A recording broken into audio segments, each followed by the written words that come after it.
Boa tarde a todos. Que a paz do Divino Mestre possa continuar a nos envolver. Quando nós recebemos esse tema, Desperta dos Dormes, nós ficamos assim, preocupados. Por que desperta dos dormes? O que significa isso, O que essa frase significa para a gente? Está no Efésios, capítulo 5, versículo 14. Significa um alerta de Paulo para que todos nós possamos sair desse sono, dessa apatia que nós nos encontramos, levando a vida normalmente, como se nada tivesse acontecendo, o nosso dia a dia. A gente não quer sair dessa nossa zona de conforto. Lógico que a gente tem os nossos problemas, tem as nossas dificuldades, mas muitas vezes nós nos acomodamos a essas dificuldades, a esses problemas, e esquecemos que somos espíritos imortais e precisamos desenvolver em nós duas asas, a da inteligência e a da moral. Então, esse Desperta Tu que Dormes está exatamente nos convidando para despertar para a vida espiritual, para a espiritualidade, para que a gente possa se espiritualizar. Porque a parte material a gente está fazendo, está cumprindo. A inteligência, cada vez mais, evoluindo, o progresso. De primeiro, como é que a gente fazia? A gente fazia comida lá com aquele fogãozinho de lenha. Hoje em dia tem fogão a gás, tem fogão elétrico. Então a gente está evoluindo. De primeiro, a gente, para poder falar com os amigos, com os entes queridos, a gente mandava uma carta, um telegrama, quando queria que fosse um pouco mais rápido. O telegrama também já é uma coisa já mais moderna, Aí agora, hoje, a gente pega o celular e a gente não só manda mensagem, a gente não só liga, como a gente também bota lá no vídeo e está falando e vendo a pessoa. Olha só que coisa maravilhosa. Não é verdade? Mas só que, materialmente, nós vamos evoluindo, a inteligência do homem cada vez mais evoluindo, e vamos esquecendo a parte espiritual. Não importa a religião, importa a religiosidade. Antigamente, as mães iam para as igrejas e levavam os filhos de mão dada. Hoje em dia, a gente fala assim, não, vamos deixar, porque ele vai escolher, quando ele crescer, qual a religião que ele quer. Não é assim, a gente tem que sim pegar a mãozinha do nosso. Olha, domingo eu estive aqui, nós tivemos o encerramento do DIG. Foi muito bonito, gente. Aquelas criancinhas, sabe? Já representando, que eles estavam fazendo a representação dos 40 anos do Jefa. E o Jefa completou 40 anos de vida. Foi muito bonito, foi muito maravilhoso. E aquelas crianças cantando, aquelas crianças fazendo aquela representação. Foi muito lindo. Gente, bebezinhos. Tinha foto de criança que veio aqui como bebê e que hoje já são grandinhos. E que estão recebendo essas orientações das mensagens de Jesus. Nós temos isso na igreja evangélica, nós temos isso na igreja católica, nós temos isso no centro espírita. Então, nós temos que nos evangelizar e evangelizar também os nossos filhos. Levar eles até Jesus, a conhecer Jesus, a conhecer Deus. Isso é muito importante. E esse Desperta Tu que Dormes é justamente para a gente despertar para esse espírito imortal que nós somos e que ainda estamos engatinhando na nossa evolução. Nós viemos do mundo primitivo, hoje nós estamos no mundo de provas e expiação e nós queremos alcançar o mundo de regeneração. Mas a gente conversando hoje de manhã, a pessoa fala assim, eu quero desse mundo regenerado, como se o mundo fosse regenerar sozinho. Somos nós que temos que nos regenerar para que o mundo também se regenere. Nós que temos que evoluir para que o mundo evolua. A gente quer ser feliz, mas como que a gente quer ser feliz?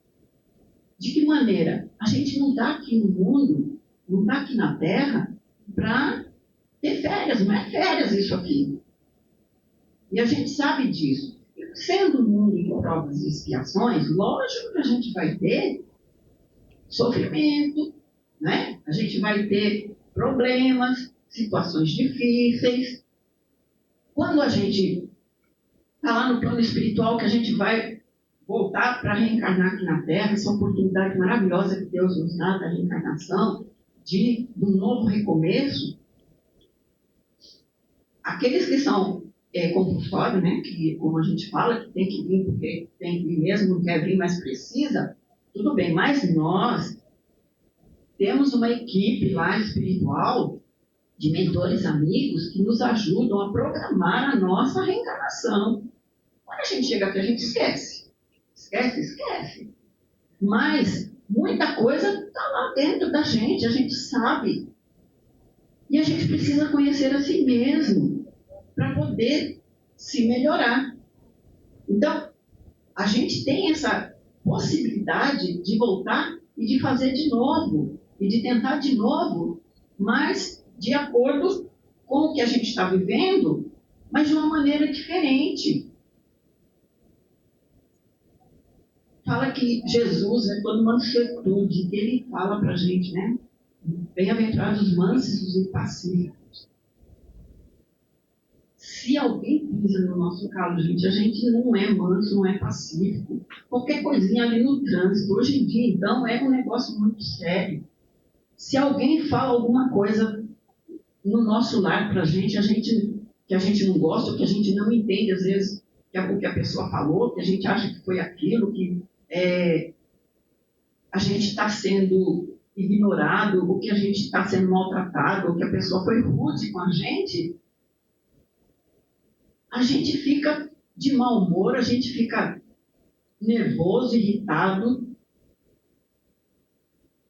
Aí a gente tem que procurar realmente ter essa mansuetude que Jesus veio nos trazer e a gente não consegue.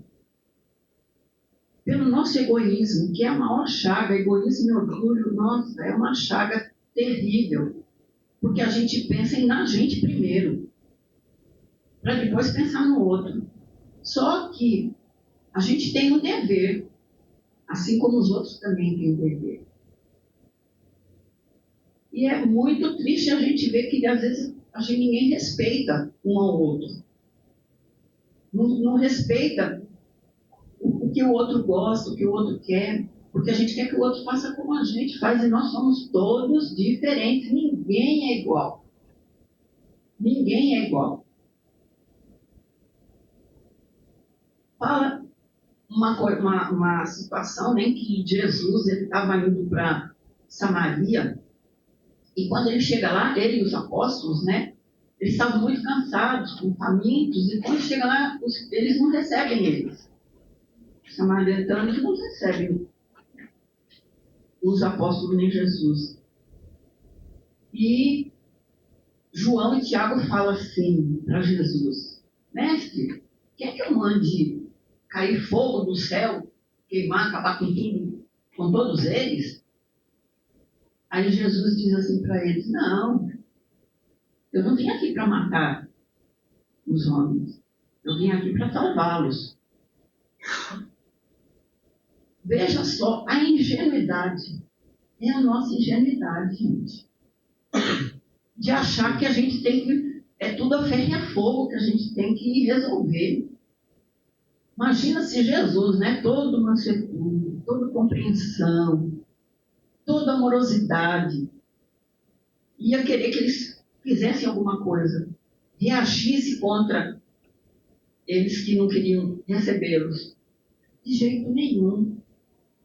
Mas se fosse com a gente ia pensar igualzinho João e Tiago. Não, vamos fazer alguma coisa aqui. A gente não pode ficar nessa situação. Não. Jesus continuou para outros lugares onde seria bem recebido.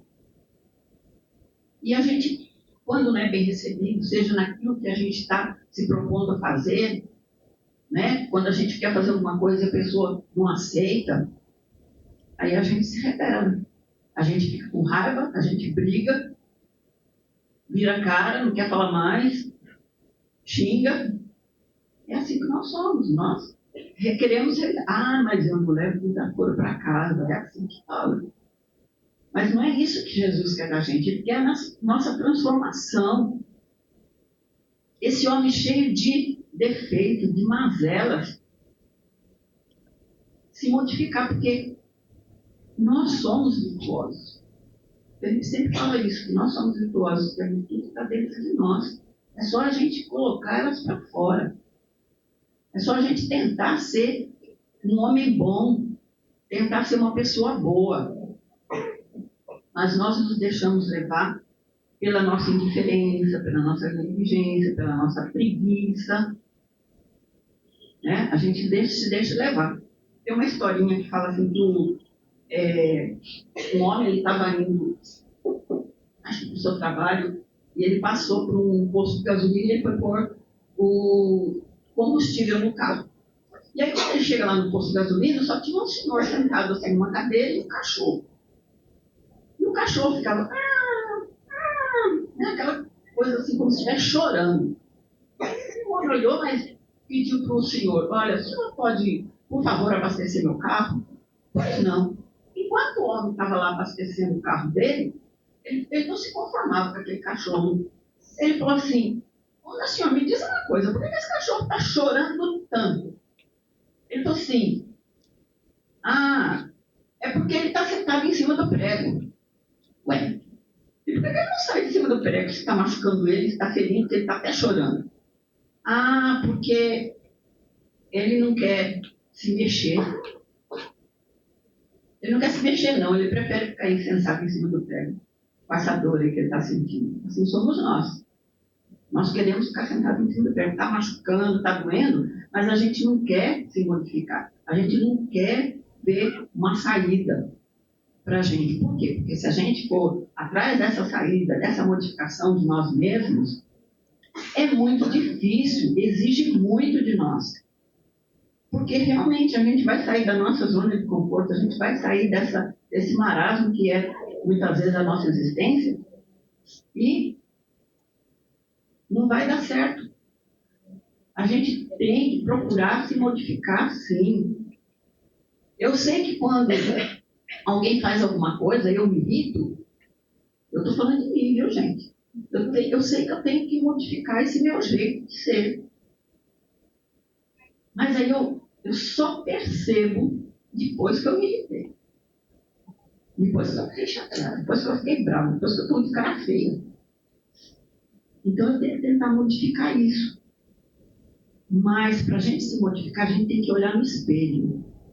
Né? Porque a gente, quando vai lá pentear o cabelo, que a gente vai fazer a nossa maquiagem, ou sei lá o quê, que a gente está olhando no espelho, a gente não olha no fundo dos nossos olhos para ver quem realmente nós somos.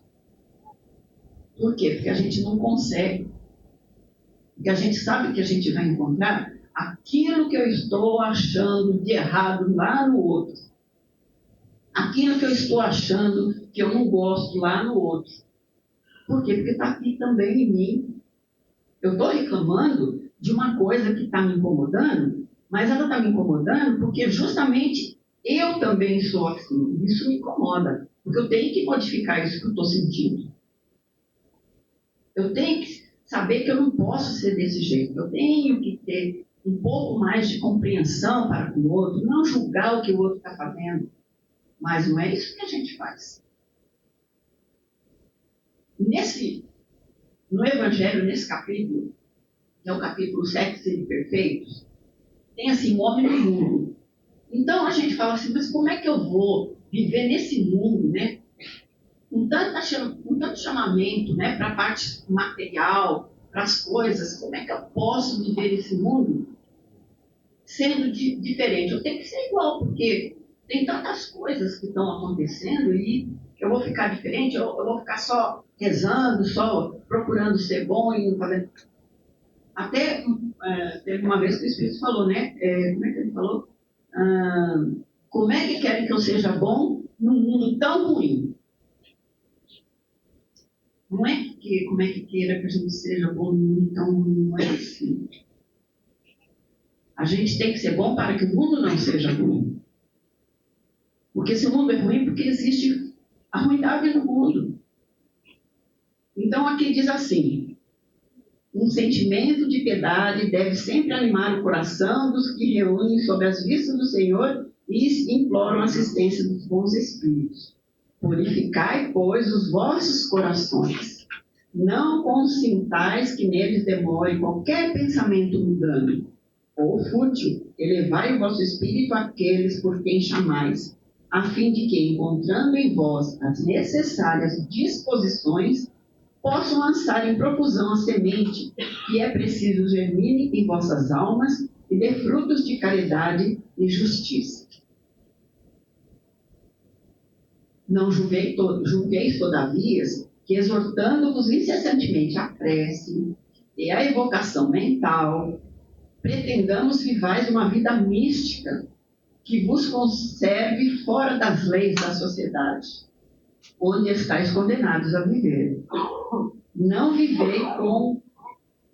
Vivei com os homens da vossa época como devem viver os homens.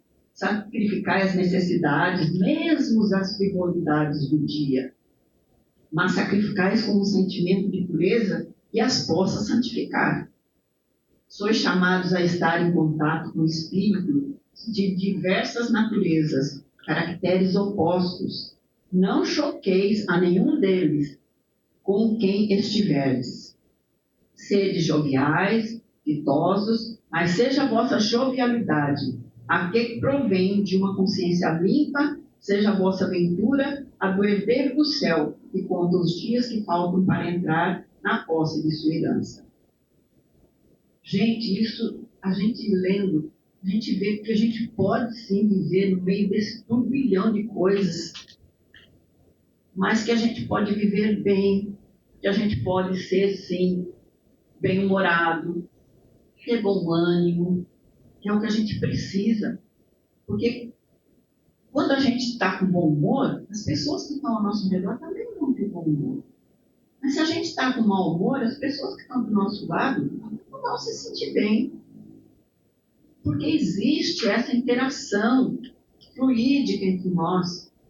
E a gente, tem gente que fala assim, eu sou uma esponja, a pessoa está sentindo tal coisa, eu também começo a sentir. E é verdade, a gente, sabe, a alegria quando a gente sente, a gente começa a dar risada, a pessoa começa a rir também, não sabe nem por que está rindo, porque a gente está rindo. Mas se a gente está chorando, daqui a pouco a pessoa também pode estar até chorando junto com a gente, porque é aquela troca de fluidos, de energia.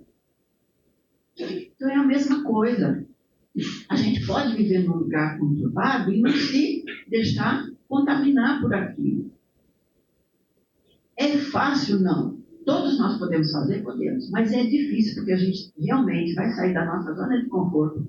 A gente vai ter que fazer um esforço muito grande para conseguir a se melhorar, para conseguir a ter essa evolução necessária que a gente precisa para podermos ser felizes. A gente quer ser feliz, a gente não quer passar por essas dificuldades que a gente passa, por esses problemas, seja dificuldade financeira, seja dificuldade de saúde, qualquer dificuldade, mesmo de convivência com os familiares, qualquer dificuldade, a gente quer sair disso, desse sofrimento. Mas por que a gente não consegue? Porque a gente não se permite procurar essa felicidade através de vivenciar esses ensinamentos que Jesus nos trouxe. É como o João e o Tiago, né? O que a gente vai fazer com eles? Eles não querem nos receber. Ninguém é obrigado a gostar da gente. Ninguém é obrigado a receber a gente. E outra coisa também. Nós temos muita mania de fazer as coisas e achar que os outros têm que ser gratos e achar que a gente tem que ter alguém que espalhe para Deus e todo mundo que a gente fez aquilo. Nós queremos ser reconhecidos. Mas não é bem assim que funciona, muitas vezes. Às vezes a gente faz a pessoa nem se toca, não fala nada, nem... Aí eu escutei outro dia uma palestrante falando assim, que a pessoa tinha feito muita coisa pela família, né? Principalmente pelo filho. Ela estava falando do filho. Mas só que o filho não era grato. O filho foi embora, casou, esqueceu ela lá, era filho único, aí ela ficou sozinha, sem marido, sem filho, sem nada. Ela que fez tanto, de repente estava sozinha. Aí disse que o mentor falou para ela assim, olha, você está sofrendo muito, tá, minha amiga? Estou demais, dói muito. Sabe por que você está sofrendo? É porque você está esperando uma retribuição daquilo que você fez. Ele não pediu nada para você fazer isso por ele. Nem pelo seu marido, nem pelo seu filho. É o dever que a gente tem de fazer. Mas você fez como uma obrigação. Então hoje você sofre. Porque você está esperando que eles venham retribuir, que eles venham te aplaudir. Então tem tantas coisas que a gente ainda deixa se levar nesse mundo. E a gente não consegue, às vezes, dar um passo à frente. Nós precisamos, gente, temos que ter a certeza de que nós não estamos sozinhos. Nós temos a ajuda espiritual dos amigos espirituais, para que a gente possa realmente dar um passo à frente, para que a gente possa realmente melhorar, parar de sofrer. E a gente sabe que não existe céu, não existe inferno, não existe demônio, né? Quem são os demônios? Os demônios são as criaturas, como nós mesmos, que desencarnou, que estão do lado de lá e que são ignorantes do bem, né? Mas se convencionou a dizer que existe um ser mau, não sei o quê, chega a comparar ele com Deus, né? E como se ele tivesse o mesmo poder que Deus. Gente, Deus é Deus, ele é poderoso, ele é bondoso, ele é justiça, ele é misericórdia. Então, quando a gente fala, né, assim, essa coisa de demônio, é uma ilusão, né, de falar sobre ele. É uma historinha que eu vou contar, que é uma história, isso não existe, gente. Isso daqui é como se fosse uma brincadeira. Mas que a gente tem é que pensar no que a gente recebe de orientação, que a gente recebe das mensagens de Jesus, que a gente ainda não liga, a gente negligencia, não está nem aí, né? Então, fala que o Espiritismo, ele, assim, que ele é como se ele fosse o mapa do tesouro da espiritualidade, né? E que quando a gente está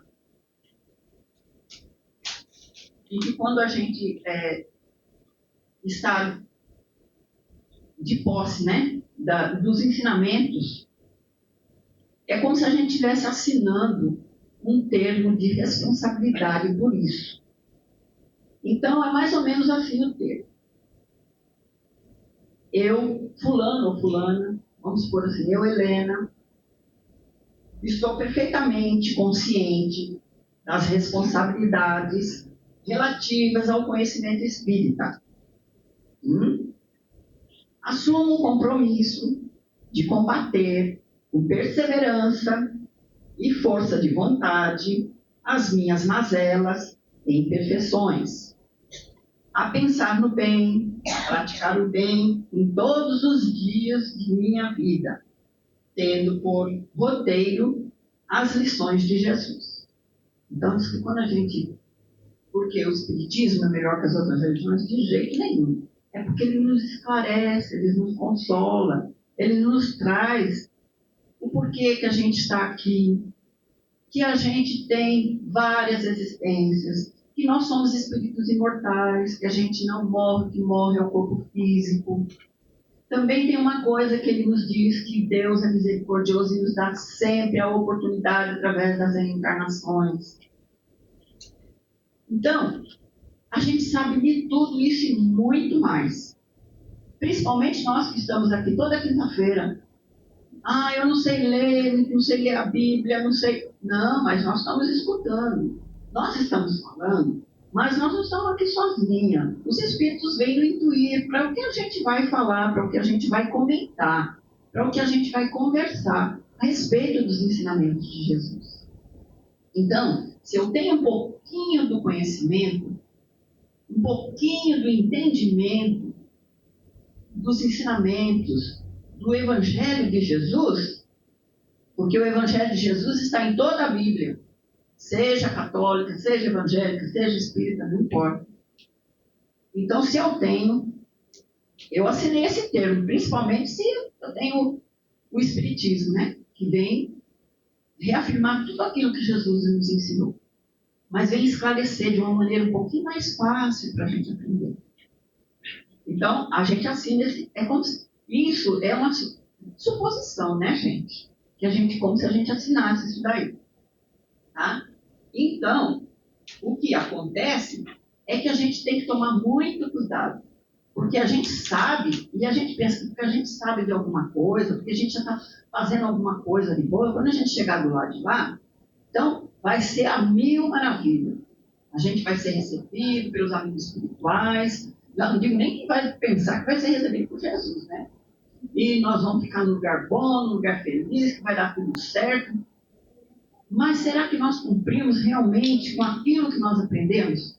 Será que a gente entendeu realmente o que Jesus veio nos ensinar? O pedido de Jesus? Olha, o pedido de Jesus está aqui. Capítulo 6, item 1 deles, né? Capítulo 6, item 1 e 2. Vinde a mim, todos vós que estáis aflitos, sobrecarregados, que eu vos aliviarei. Tomai sobre vós o meu jugo e aprendei comigo, que sou brando, pacífico e humilde de coração, e acharei repouso para vossas almas. Pois é suave o meu jugo, leve o meu fardo. São Mateus, capítulo 11, versículo 28 a 30. Todos os sofrimentos, misérias, decepções, dores físicas, perda de seres amados, encontram consolação na fé do futuro, na confiança da justiça de Deus, e que o Cristo vem ensinar aos homens. Sobre aquele que, ao contrário, nada espera após esta vida, ou que simplesmente duvida, as aflições caem com todo o seu peso, e nenhuma esperança lhe mitiga o amargor. Foi isso que levou Jesus a dizer: vinde a mim todos vós que estáis fatigados, que eu vos aliviarei. Entretanto, faz depender uma condição a sua assistência e a felicidade que promete aos aflitos. Essa condição está na lei por ele ensinada. Seu jugo é a observância da lei, mas esse jugo é leve e a lei é suave, pois que apenas impõe como dever o amor e a caridade. É o que ele nos pede, o amor e a caridade. Ele pede para a gente ir até ele, sim. Mas se nós amamos, a gente não faz nada de mal para aquele que a gente ama. Se a gente ama a gente mesmo, a gente não faz mal para a gente e a gente vai fazer mal para o outro também. E o que é essa caridade? A caridade não é só dar alguma coisa para o outro, não. Existem tantas maneiras. Olha, dá o ouvido àquele que vem pedindo socorro, que está triste, que está amargurado. Um ombro amigo onde pode chorar alguém. Um abraço, um sorriso. Não digo um conselho, né? Porque todo mundo fala que o conselho, se fosse bom, a gente não dava, a gente vendia. Mas uma palavra de conforto. Uma palavra que possa ajudar aquela criatura que está passando por um problema difícil. Às vezes a gente mesmo está passando por um problema mais difícil, mas a gente não pode olhar o que a gente está passando, tem que olhar o que o outro está passando, o que é que eu posso fazer para aliviar o outro. A gente enxerga os defeitos do outro, mas não enxerga as qualidades do outro. E não enxerga também que o outro também sofre como eu sou. É o egoísmo, a gente pensa que só a gente sofre. Eu quero lá me incomodar. Aí tem uma pessoa que fala assim, se eu não souber, ótimo, porque eu não vou me incomodar, né, com o que está acontecendo. Aí meu irmão fez isso assim, mas eu não quero saber o que ele fez, eu não quero me incomodar com isso. Eu não quero saber disso de jeito nenhum. Por que eu não quero saber? Porque aquilo vai me tirar da zona de conforto. Eu estou bem aqui. E existem duas coisas que matam: ciúmes e inveja. É terrível ter inveja da pessoa porque a pessoa está bem, porque a pessoa passou lá no vestibular, porque a pessoa passou no concurso, porque a pessoa está indo bem no trabalho. Aí tem ciúmes porque, minha mãe gosta mais do meu irmão do que de mim, ou porque gosta mais da minha outra irmã do que de mim. Gente, não é isso, existe a lei de afinidade, não é que gosta mais, não. Em vez da gente ficar reclamando, que isso, que aquilo, que aquilo outro, uma pessoa que a gente sabe, né, que são aquela coisa de desafeto, que não se dá muito bem, que não gosta muito bem, orar por aquela pessoa, falar mal daquela pessoa, ficar apontando os defeitos daquela pessoa, não vai adiantar muito, pelo contrário, vai ser pior ainda. A gente vai criando aquela animosidade. O que a gente precisa é estender a mão para o outro. E quando a gente sai do nosso sofrimento, que a gente ajuda o outro, gente, é uma coisa boa que acontece aqui na gente. Primeiro, porque a gente esquece do problema da gente e a gente vê que do outro, nossa, se eu estivesse passando o que aquela pessoa está passando, como é que eu ia agir, meu Deus? Eu não tenho, Deus é misericordioso, Ele não deu esse tipo de coisa para mim, Ele não deixou que eu passasse por isso. Que coisa boa. Então, Ele dá de acordo com os nossos ombros. Ele dá de acordo com a nossa possibilidade de carregar aquele peso. E a gente não carrega sozinho. Nem Jesus carregou a cruz dele sozinho até o Gólgota, lembra? Que ele foi ajudado. A gente também, a gente tem ajuda, a gente tem nosso guia espiritual do nosso lado, que está ajudando a gente. Só que a gente não dá ouvido para ele às vezes, a gente nem escuta, porque a gente quer o que a gente quer. Aí tem pessoa que fala assim, nossa, eu recebi uma orientação espiritual, mas meu Deus do céu, não disse nada daquilo que eu quis. Muito pelo contrário. Aí quando eu cheguei aqui na casa espírita, eu não estava bem, agora eu estou pior. Gente, não é assim. Ele dá de acordo com... Quando você chega à casa espírita, você começa a aprender, você começa a escutar, entender as diferenças, as coisas, né? O que acontece? Aí dá para a gente ter um peso um pouquinho mais, porque a gente vai compreender as necessidades daquilo, o porquê daquilo. No capítulo 5 tem a justiça das aflições, causas anteriores, causas anteriores e causas atuais. Isso, obrigado. Dos nossos sofrimentos. Então, se a gente vê aquilo, a causas atuais, o que passou, a gente até nem dá muita... Mas causas atuais, gente, se a gente for ler aquilo, a gente vai ver que a gente está nessa situação por nossa própria culpa. Tá? Então é assim. A gente precisa fazer a nossa reforma íntima. A gente precisa acordar, porque existe o vigilante noturno. O vigilante noturno ele não pode dormir no trabalho, porque se ele dormir, né, pode entrar quem for, quiser roubar, levar, fazer acontecer. Ele tem que estar vigilante. Aí Jesus diz, vigiai e orai. Então nós temos que estar vigilantes, nós temos que orar e pôr em prática, porque também não adianta esperar. O que você está fazendo aí? Vamos embora, né? Você não está vendo aí que essa chuva está enchendo, você vai morrer afogado. Não, mas Deus vai me salvar. Deus manda as pessoas que estão ao nosso redor, muitas vezes até, tem palavras até assim, fortes para a gente, mas é para a gente despertar, esse despertar e orar. Eu vou contar bem rápido uma historinha aqui, que eu já falei que é uma história, uma alegoria. Não fica pensando essa coisa que demônio existe, que não sei o que, não, sabe? De acordo com aquilo que eu falei do Espiritismo, né, que aí eu assino aquele termo, então, porque eu tenho aquela responsabilidade, eu estou sabendo como é que vai ser. Então, diz assim, que tinha uma porção de espíritos à porta do inferno. Né? Gente, eu já falei que inferno não existe ainda. O inferno está dentro de nós, e são os nossos agonias, nossos sofrimentos, os nossos sentimentos. Não tem nada a ver com o lugar. O inferno é lá embaixo, o céu é lá em cima. Não existe isso. Isso daqui é uma história, apenas. Então, diz que ele estava, né? Tinha vários espíritos lá na porta do inferno, e ele começou, ele estava preparando um assado, né? Porque no inferno tem fogo, então o que a gente vai fazer com fogo? Vai fazer um assado, né? E aí ele estava determinando as ardências a que se submeteriam de conformidade com a sua crença na existência humana, aqueles espíritos lá. Então, como é que eles foram lá? Então, vamos ver como é que vai ser aqui, né?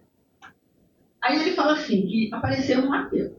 Ah, mas coitado, ele nada sabia. O ateu nada sabia. Então, foi uma rápida escaldada. Passou rápido, né? Aí veio o católico. Ai, mas era aquela miopia espiritual. Então, foi uma chamuscada, assim, breve, né? Aí veio o evangélico. O evangélico, infelizmente, a fé cega. Aí, aquela tostadinha assim, de leve, de leve. Mas ele espírita. Ah, o espírita, ele sabia tudo. Então, foi uma fritura bem passada. Né? Vê, é uma história engraçada, mas é assim, contada por Chico, mas é uma história, gente, que a gente tem que ver que é uma brincadeira isso, né? Por quê?